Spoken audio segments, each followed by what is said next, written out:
Bharatiya Janata party OBC मोर्चा के राष्ट्रीय महामंत्री के तौर पर किसी भी पदाधिकारी का ये पहला झारखंड दौरा है। हम लोग आज एक दौरे पर आए थे जहां सभी ओबीसी मोर्चा के सभी जिलाध्यक्ष और सभी जिला प्रभारी और प्रमंडल प्रभारी इनकी बैठक थी। ये संगठनात्मक बैठक थी, लेकिन बैठक के अंत में हम लोगों ने झारखंड सरकार की ओबीसी विरोधी नीति,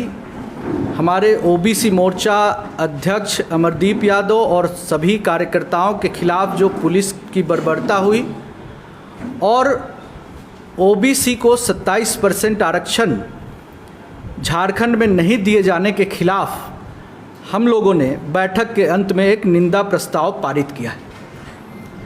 ओबीसी मोर्चा अपने संगठन को लेकर के पंचायत तक जाएगी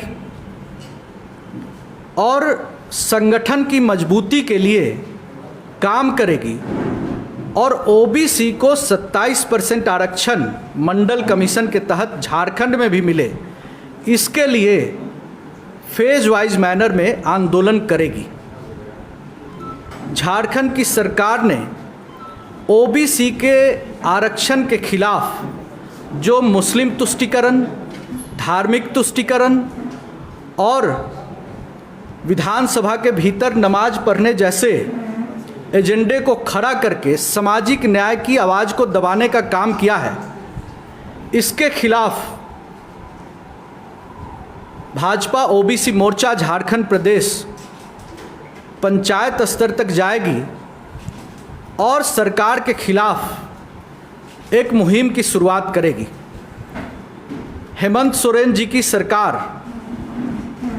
जिस तरीके से चल रही है उसमें ओबीसी समाज ही नहीं, दलित समाज की भी हानि है। कहीं भी सत्ता में भागीदारी नहीं दिखती है, व्यवस्था में भागीदारी नहीं दिखती है और हेमंत सोरेन जिस तरीके से कांग्रेस जैसी ओबीसी विरोधी पार्टी, राजद जैसी ओबीसी विरोधी पार्टी की गोद में बैठकर राजनीति कर रहे हैं, उनका चाल चरित्र चेहरा बेनकाब हो गया है। नरेंद्र मोदी जी की सरकार ने केंद्र में ओबीसी कमीशन को कॉन्स्टिट्यूशनल स्टेटस दिया, ओबीसी समाज के 27 मंत्री,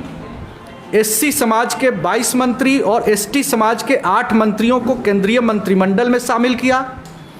और नीट में जो ओबीसी समाज को आरक्षण दिया,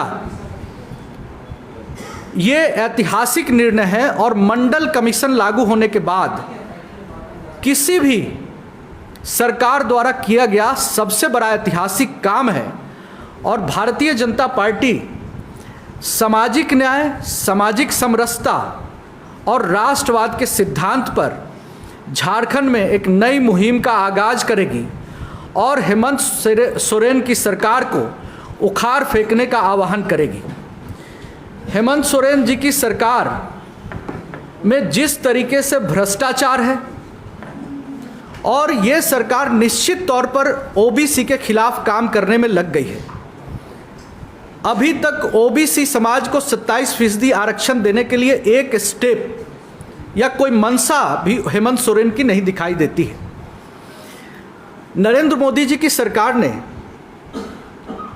जो वेलफेयर स्कीम्स के तहत आम जनता को लाभ पहुंचाए हैं, वो ऐतिहासिक काम है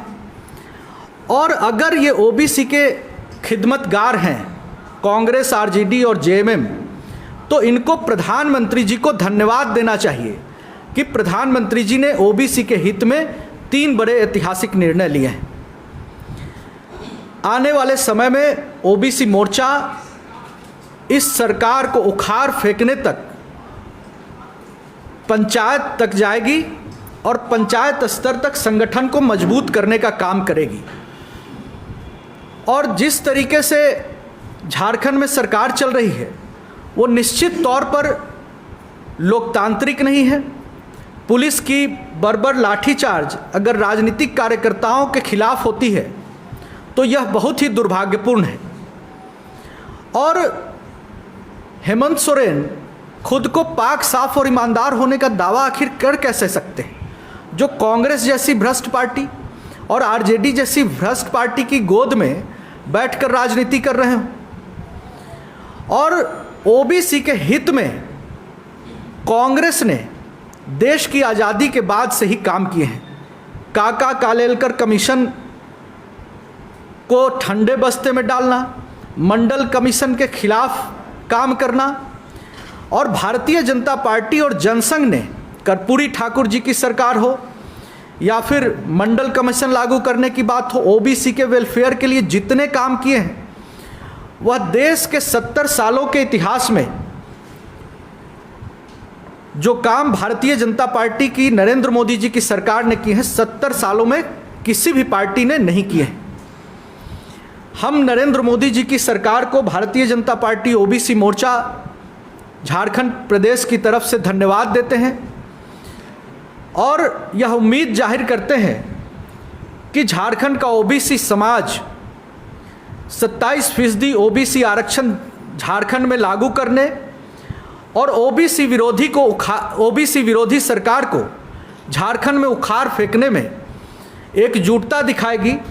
और भारतीय जनता पार्टी आने वाले समय में इस मुहिम का नेतृत्व कर झारखंड की जनता को, ओबीसी समाज को न्याय दिलाने का काम करेगी।